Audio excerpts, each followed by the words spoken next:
Celebration.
Thank you, Bob.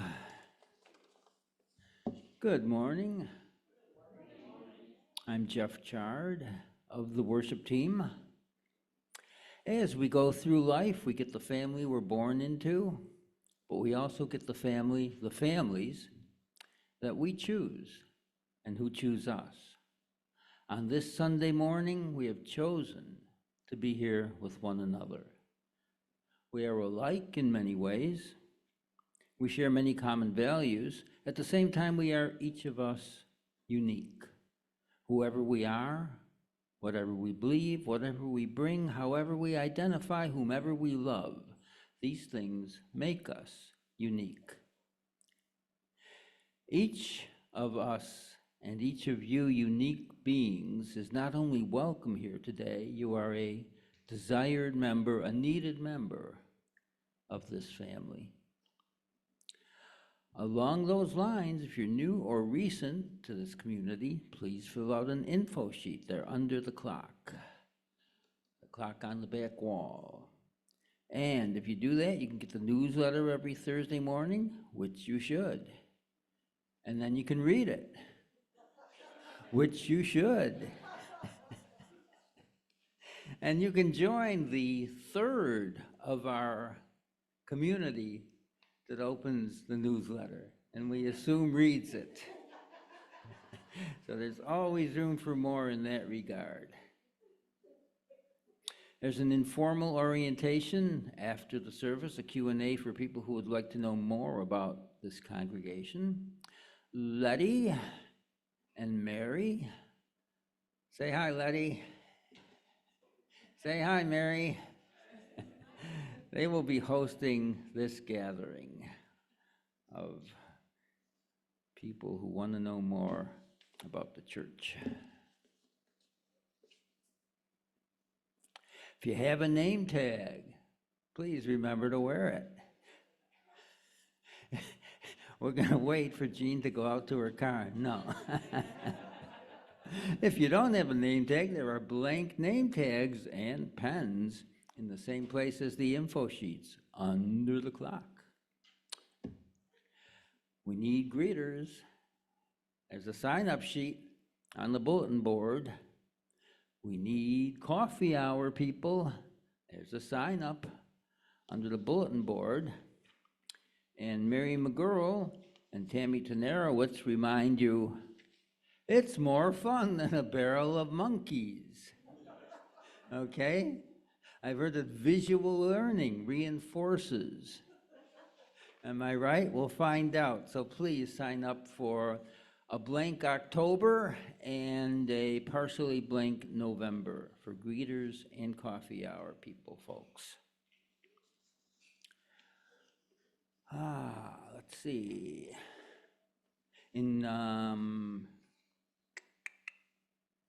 Where am I? Here I am. Is there a writers group today after the service? No. Okay. Strike that. And of course, please stick around after today's service for refreshments and to make connections, spend a little time with one another, read everybody's name tag. So I just wanted to say at the outset, I'm really excited about a number of upcoming Sunday services, especially next Sunday, which Letty is putting together. It not only has music, it's about music. It's, I hear the music in you. How do we listen to each other's music? Betsy Laporte will be a musical guest. Letty will be presenting.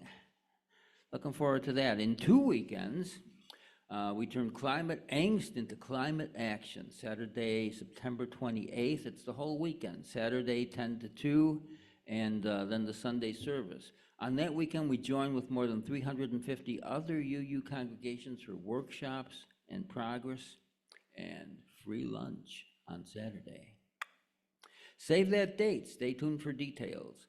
Reverend Karen's Sunday service on the 29th, 2 weeks from today, will be a climate justice revival.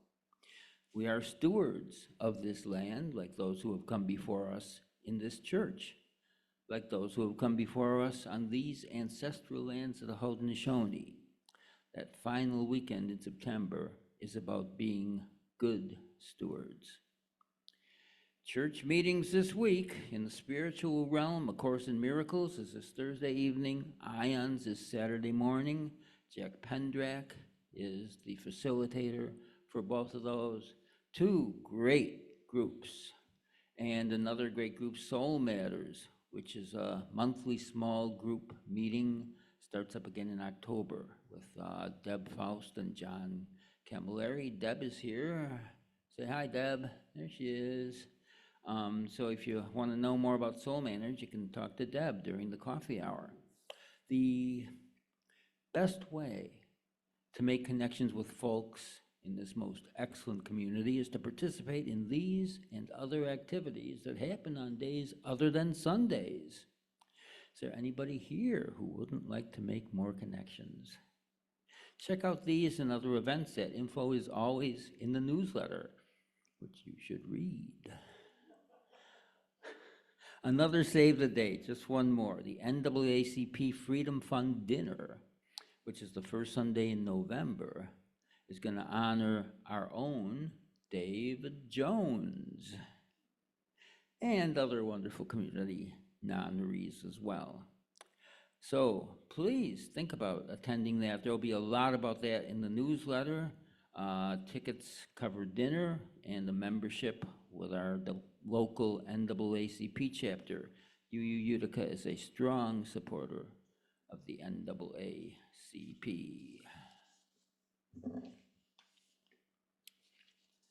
I've been asked to say that there's a lost and found located on the shelf above the coat rack nearest the front door. If you've lost your mind, we can't guarantee that you'll find it there, but you never know. And Reverend Karen reminds us that fall brings increased risk of colds, COVID, and flu.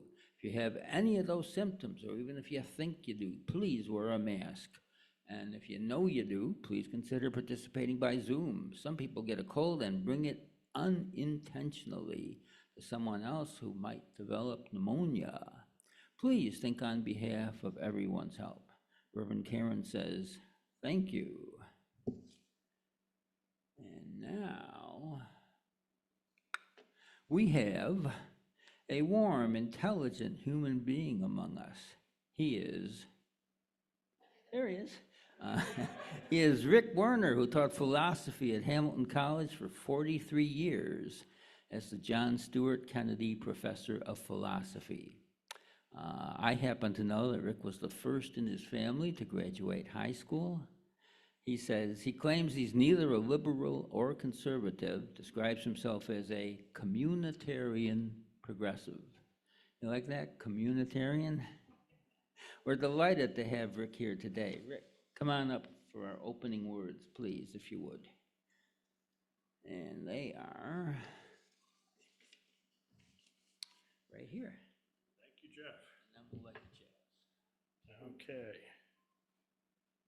So let me begin with these opening words. The first from Octavia Butler. Tolerance, like any aspect of peace, is forever a work in progress, never completed. And if you're as intelligent as we like to think we are, never abandoned. And the other from Penn Jillette. Tolerance is you saying something crazy and me smiling and saying, that's nice. That's nice, Rick. Thank you.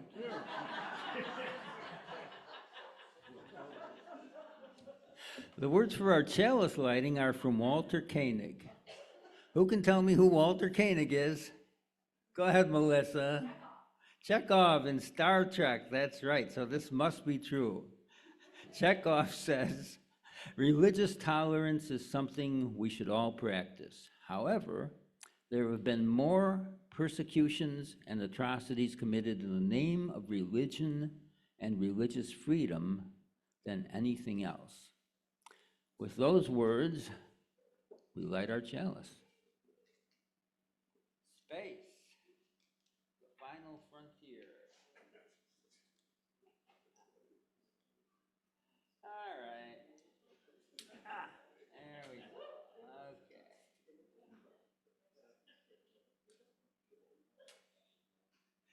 Okay. All right. Hey, everybody, let's sing hymn 150. Oh, you were going to. Okay. Let's sing hymn 159. This is my song. It's in your gray hymnal. Please open it up and stand as you are motivated for 159.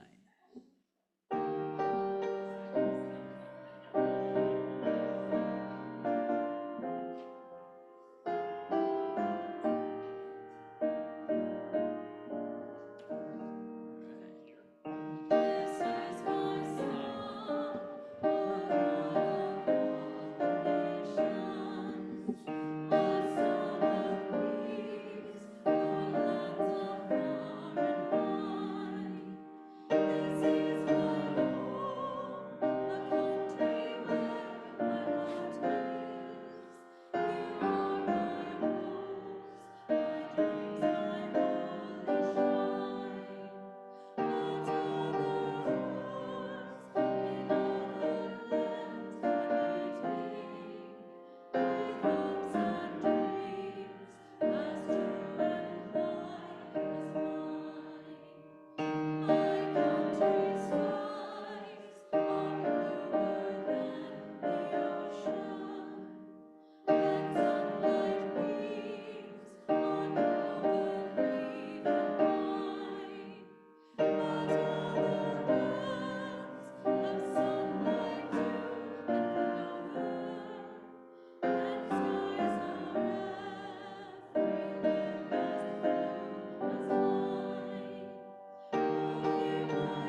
Good morning.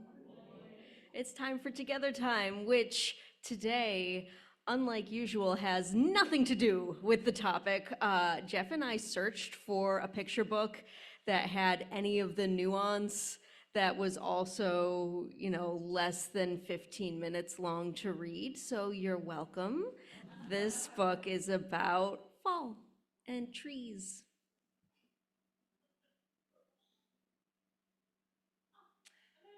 Red Leaf, Yellow Leaf by Lois Ellert. And you can see I don't have the book. The pictures are up here, so we're trying it out. We're still testing. I've been saving this little leaf from my sugar maple tree so I could show it to you. I love my tree. It was born long before I was. The wind blew seeds from the big maple trees into the woods. They twirled and whirled as they fell to the ground. Seeds the squirrels didn't find lay sleeping among the leaves until they were covered with snow. When spring sun warmed the seeds, they sprouted and sent roots down into the soil. Tiny leaves unfolded on their stems. I think my tree would have been happy to stay there forever, but one day nursery workers came to the woods to collect tree sprouts. They transplanted the sprouts and tended them year after year. Just as the trees were settling in, they were measured, marked, and uprooted again. Each ball of roots was wrapped and tied with twine. My tree was loaded onto a truck filled with other trees and delivered to the garden center. We went there in the fall and picked out my tree. Dad had a hole already dug, waiting for it. When we got home, we lowered my tree into the hole. I held the trunk while Dad covered the roots with soil. Now, every night before I go to bed, I peek out the window and wave to my tree. When it snows, I hang up treats for the birds. Each spring, I look for signs that my tree is growing. By late summer, the crown of leaves is bushy and green. I love it when the tree flowers turn into winged seeds. But if you want to visit my tree, come in the fall. That's my favorite time. Can you guess why? The end.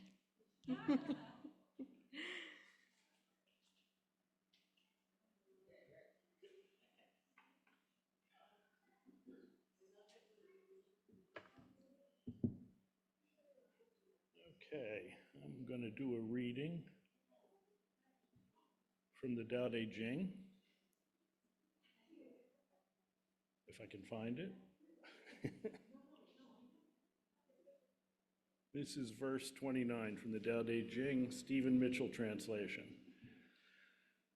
A good traveler has no fixed plans and is not intent upon arriving. A good artist lets his intuition lead him wherever it wants. A good scientist has freed himself of concepts and keeps his mind open to what is. Thus, the master is available to all people and doesn't reject anyone. He is ready to use all situations and doesn't waste anything. This is called embodying the light. What is a good man but a bad man's teacher? What is a bad man but a good man's job? If you don't understand this, you will get lost, however intelligent you are. It is the great secret. Okay, thank you. Now I'm going to move on and talk about tolerance and tolerating intolerance. And I thought I'd begin by talking about why I'm interested in tolerance. And it has a lot to do with my background. I grew up in a historically black town, McKee City, New Jersey. It was started by a black man who had been a colonel in the Civil War, and he used his money to purchase this area and then made it available very cheaply to black people in Philadelphia. My grandfather and grandmother were the first white people to move into the town. And by the time I arrived, decades later, there'd also been an influx of Holocaust survivors, Jewish Holocaust survivors from World War II. So that was kind of my background as growing up as a child. I never thought much about it. That's just the way it was. It was the community that I grew up in. I married a Jewish woman. We were married for 53 years. She died 3 years ago, unfortunately. And then I taught at Hamilton for 43 years, as Jeff has talked about. And every couple, 3 years, there'd be some gross act of intolerance on campus, defacing, the only portrait of a black person on campus, something to do with gender preferences, something to do with women. It was just kind of like a recurring theme at Hamilton. I don't know if it still is. I haven't been there for 7 years, thank God. But at any rate, every couple, 3 years, I'd end up on a panel or in a debate or at a rally talking about tolerance. And so I've thought quite a bit about tolerance. And I also taught courses that included discussions and readings on tolerance. And then lastly, my grandchildren, my granddaughter, who's 20, sophomore in college, is adopted from China. And my grandson, 16, he's a sophomore in high school, was adopted from Ethiopia.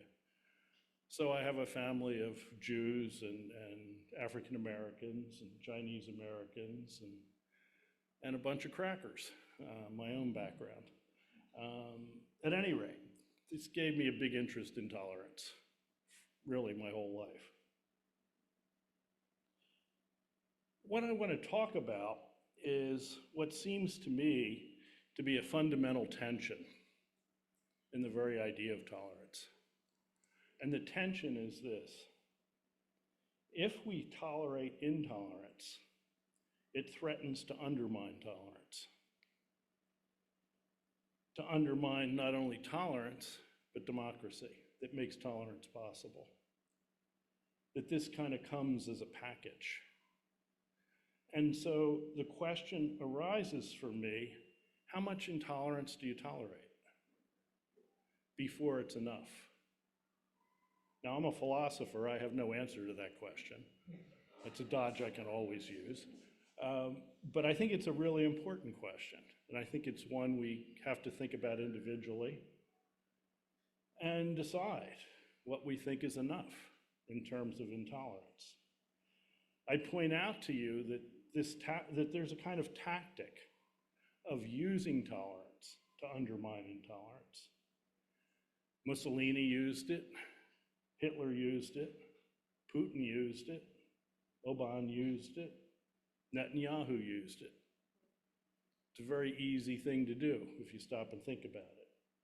It's relatively easy to get the majority population, whatever they happen to be, annoyed, mad, upset, angry with some minority population and use that as a way of gaining power and taking over and undermining democracy. And so this is a real problem. It's not just a philosophical one, not just one that occurs in your head. It's a real human problem, I think. It seems to me that we have this problem right now in our own country. And it's on both sides. Liberals think conservatives are intolerant. Conservatives think liberals are intolerant. Each thinks the other's intolerant. It's not like one side has has control of this situation or has the upper leg in this situation. Both sides seem to feel the other's intolerant. And that's a problem. That's a big problem. It's a problem we're facing right now in many ways. And it threatens democracy. It threatens it in all kinds of ways that are pretty obvious to us. What I would suggest to you is that the best antidote to this right now in our situation is democracy itself. Whatever your political beliefs are, whichever side you happen to be on, and it is quite polarized, what matters is voting. What matters is who wins the election. And central to that is turnout. And that is true for both sides. It's how democracy works. The better the turnout, the better the representation of the nation's actual beliefs, and the hope that somehow the common will gets captured in the democratic election. It's not perfect. It's not a guaranteed solution. There aren't any of those. But it's about the best we have. As Winston Churchill once said, democracy is a really lousy form of government, but we've never found anything better. And I think that's basically right. It is a lousy form of government. Rule by the best would be the best form of government, as the ancient Greeks thought. They also invented democracy. And they invented it because they couldn't agree on who the best were. That the only way to solve it, they thought, was to vote. The founding fathers of the US also came to the same conclusions for much the same reasons. When people disagree and when they disagree seriously, there really is no better way to try to solve it than try to talk it out as best you can and finally vote. And so I encourage all of you to vote and to get your friends to vote and to work on getting as many people to vote as possible, because it seems to me that is finally the solution. And to defend democracy and tolerance, because they're both really very important to our way of life. They are in many ways our way of life. All right, thank you.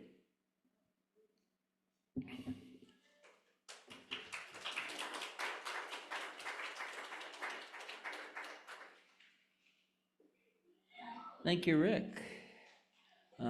Please join us as we sing hymn 160, Far Too Long by Fear Divided. Again, please stand when you're ready and able.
I want to do two things right now. Are there any other newcomers or recent comers among us today that would like to stand up and bask in the well wishes of our community? Anybody? All right. No, you're Brenda.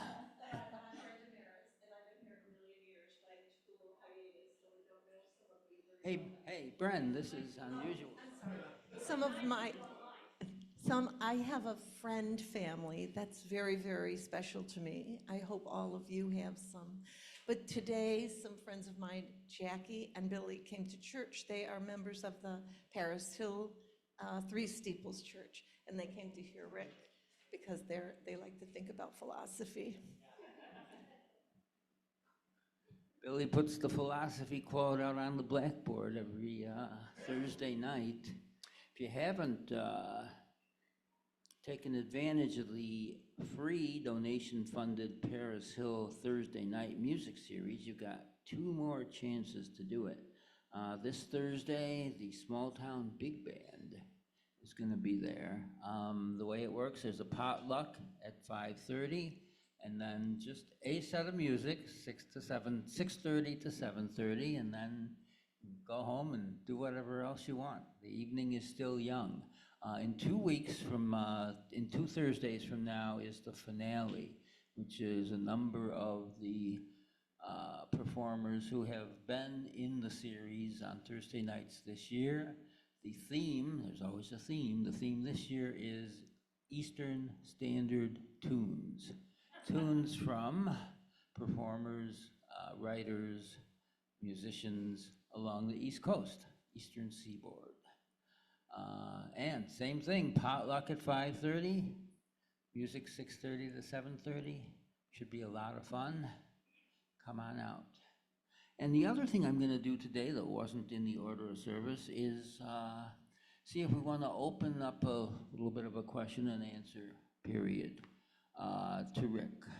So I will circulate among you, and if anyone has a question or a thought, please feel free to ask for the mic.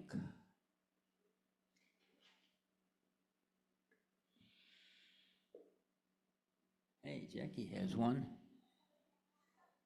I just want to say I appreciate you telling us how you grew up. I think that makes a difference. Oh, yeah. Like if you're in a community where it is diverse,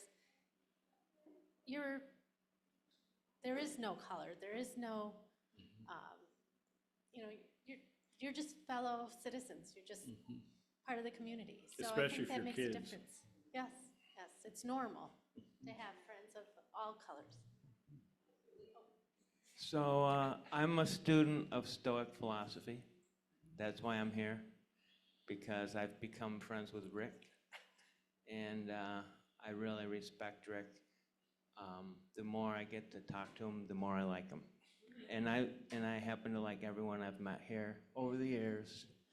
Jeff's a very good friend of ours, so thank you for welcoming us. Thank you, Billy and Jackie and Deb Hagenbuck.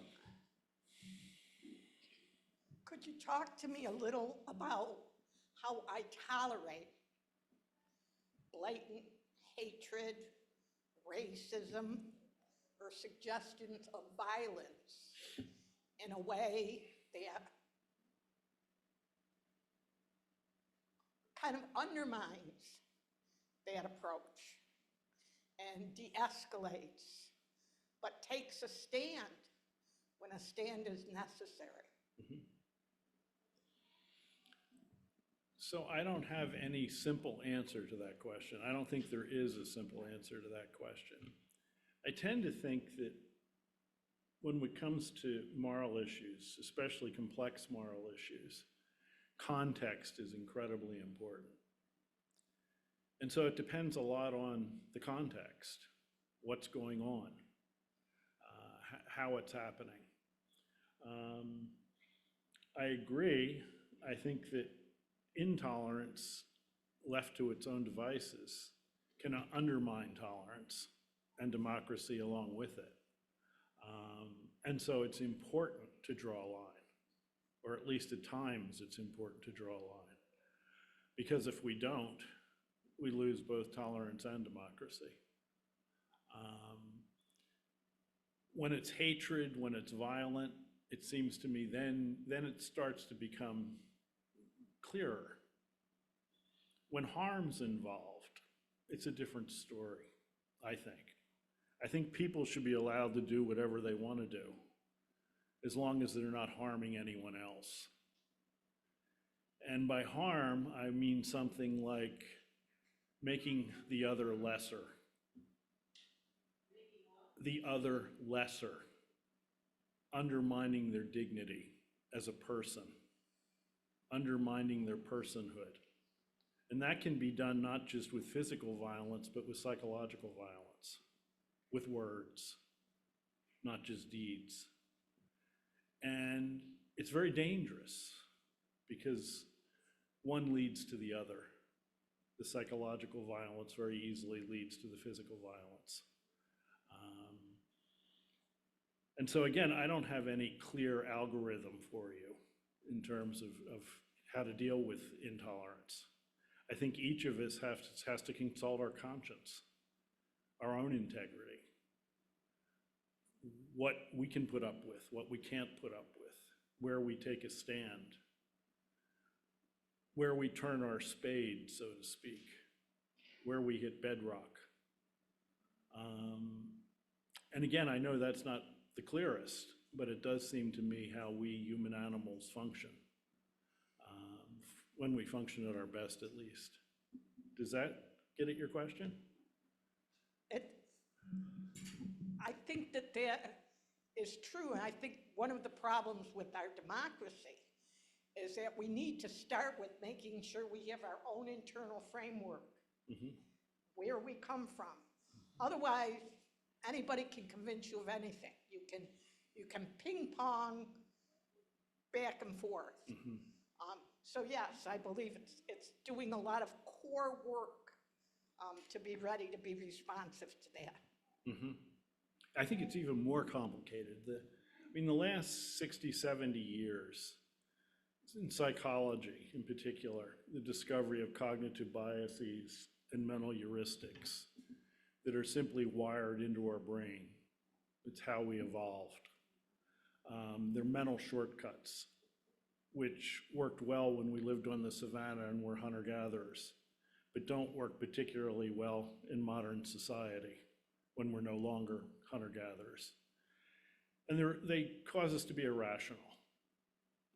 The ancient Greek belief that we're rational, that was replicated in the Renaissance and the Enlightenment, and that we still hold on to, is really nonsense. Sometimes we're rational, most of the time we're not. And it's the knowledge of those mental heuristics and cognitive biases, particularly things like confirmation bias and tribalism, in-group, out-group bias, are used both by industry and politicians to manipulate us to no end. And it's very easy to manipulate people with them once you know them. I think it has a lot to do with the polarization that's occurred in our country in recent decades. And both sides do it. And big business does it relentlessly. Advertising, that's what it's all about. It's just messing with your mind, hitting your buttons, and they know where the buttons are. So yeah, these are dangerous times, I think. And times where we really need to reflect and think and consult our conscience. Okay, anyone else? Someone else's. While I'm walking up, let me just say, Rick, one of the main reasons I came today was I really wanted an answer to the question, should we become so open-minded that our brains fall out? And I think you answered that. Thank you. I avoided that on purpose. One of the tricks, one of the tricky parts of the whole tolerance thing is when I see people who are in my tribe being intolerant.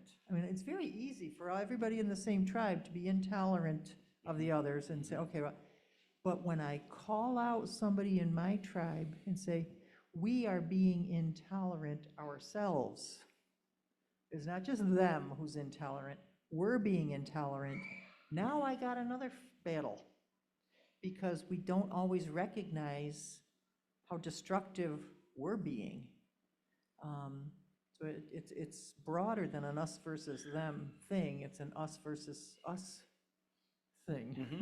And when I say us, I mean our own individual selves. Yeah, no, thanks. Yeah, I agree. I'd add to that, again, if you look at how human groups work, they tend to demand allegiance. There's a cost to belonging to a human group, and part of it is allegiance. And you're allowed to deviate in some ways, depending on the group, but not in others. And so, yeah, the intolerance within the group also exists. It's just the nature of human groups. It's just human nature, I'm afraid. Thanks, Mary McGraw. Mary did an unbelievable St. Patrick's Day service in March. I still remember everything you said about St. Patrick, and you should do that same exact service again next March. But, Carol Gable. I just wanted to thank you for sharing your story, and I'd love to have a service someday on how this New Jersey town created this person that went on to teach philosophy at Hamilton, a conservative institute. That's a great service. But also, I agree with you very much on democracy and voting, and one of the reasons why this whole voter suppression thing to create, a less tolerant society is so concerning. It's squashing all the voices that we need to have to create a more tolerant society, so it's scary. A quick answer to your question, I have no idea how I got here. It's a total mystery to me. I think the thing that saved me is I had no idea what I was doing. I still don't. Jean Perry. Yes, I really like the point you made about dictators like Hitler, Mussolini, et cetera, have encouraged people to be tolerant of intolerance. And I think that's a trap that many well-meaning people can fall into here, because I have to keep my mouth shut. I can't cause waves. I have to tolerate what? Hatred, injustice, racism. And there is a point where, I think that, it was 15 years ago, I was giving someone a ride somewhere. And they made a disparaging racist remark. And I did not, like I usually do, immediately call them on it because of the situation. 15 years later, I still feel bad about that. And I don't know if that's what you were saying with the dictators. Isn't it our job, our duty to call people out on racism and hate? Is it? I think it depends on the context again. I mean, if it's going to have an effect, yeah. Well, I should be clear on that. If it's going to have a positive effect, a good effect, yeah. If it's going to lead to violence, maybe not. I was just talking to my son-in-law who was in a bar up in Maine, and people were making very racist comments in the bar. And his son is African American. And he couldn't bring himself to say anything because, as he said, I'd have walked out of there with a broken nose. So I think it depends a lot on the context that you're in as to what you can say and what you can't say. I do think that we tend to not have a lot of moral courage. And so it's probably a good idea to kind of push ourselves on that issue, because moral courage is hard to come by. But I share your concern. I've been in those situations too. How about one more comment? I see there's strawberries and brownies on the refreshment table. That's not the comment. The comment is from Deb Faust. Very short but sweet. I believe that a healthy democracy can handle difference. It's when we dehumanize the other that we are in trouble. And that's pretty much where we've been. Thank you. Yeah, I tend to agree.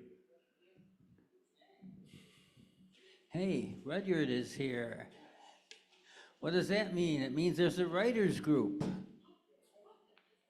today following the service. Hey, Rud, stand up, would you?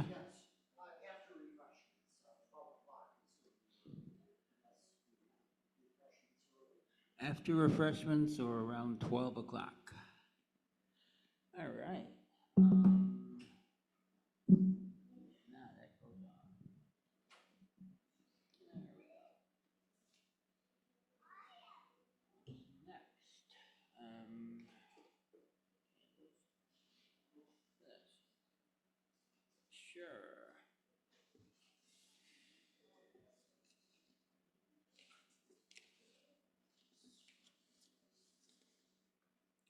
A little bit of a meditation, a prayer from the Imam Aga Khan IV, who was a direct descendant of the Prophet Muhammad, who says, "The search for justice and security, the struggle for equality of opportunity, the quest for tolerance and harmony, the pursuit of human dignity, these are the moral imperatives which we must work towards and think about on a daily basis."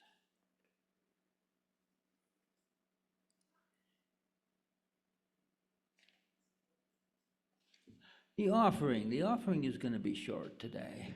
Often we read something, I'm just going to pull a couple of dollars out of my pocket. And the reason I'm going to do that, come on up, take my couple of dollars if you would, is because many of us are members and we pledge a certain amount on a yearly or monthly or weekly basis or whatever. Thank you. And that funds our community, pays our expenses, funds the good work that we try to do. And also, when I pull a couple dollars out of my pocket, which is pretty much every week, if everybody pulls a couple dollars out of their pocket, even though we've already pledged, we're going to have a couple thousand extra dollars at the end of the year. And maybe that slight deficit budget wouldn't be a deficit anymore. So, just a thought. And we can think about that while Bob plays the offertory.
Water is wide. Thank you, Bob. Faith is not enough, not without action. Right, Ken? Tell us more.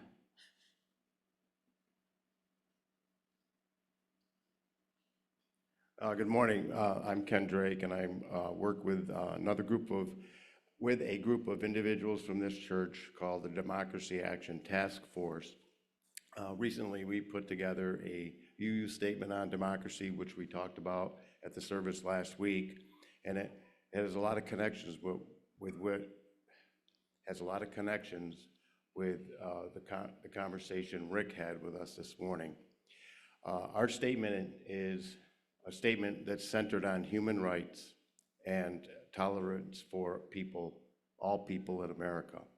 And it's amazing how things connect, but what's more amazing is that our congregation has these kind of conversations, and there are connections, and that's what makes us, I think, very unique. This past week, I shared that declaration with the NAACP last Monday evening. There were 5 of us from this church in attendance at that meeting, and much of the meeting centered around getting out the vote. And if you recall from this week's newsletter, Jerry Reed of the Communications Committee mentioned volunteers bringing people to the polls that cannot get there by themselves. And in my post, Rise Up for Justice, I included Rise Up for Democracy, and I just listed about 6 things that we could do as individuals to support the democratic process. So my message this morning is, let's all get involved to whatever degree we can. If that means just supporting the work we do, that's fine. But if you can do more, please reach out to me and other members of the task force. Thank you. Thanks, Ken. Now we get to hear Brenda Maris.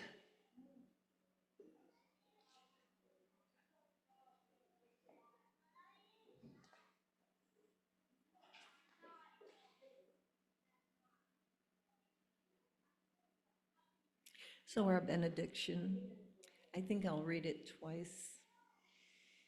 The soul is dyed the color of its thoughts. Think only on those things that are in line with your principles and can bear the light of day. The content of your character is your choice. Day by day, what you do is what you become. Your integrity is your destiny. It is the light that guides your way.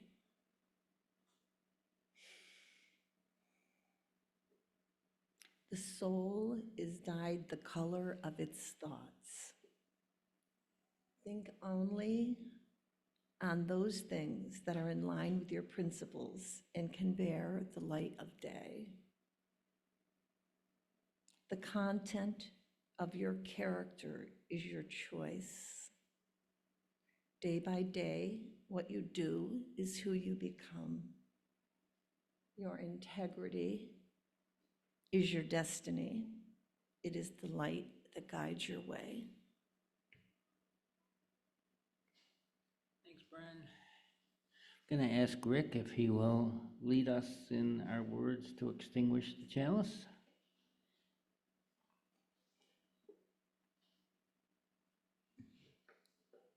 Okay. Extinguishing it took care of itself, but here we go. I got nothing to do now. You can read this? No. We extinguish this flame, but not the light of truth, the warmth of community, or the fire of commitment. These we carry in our hearts until we meet again.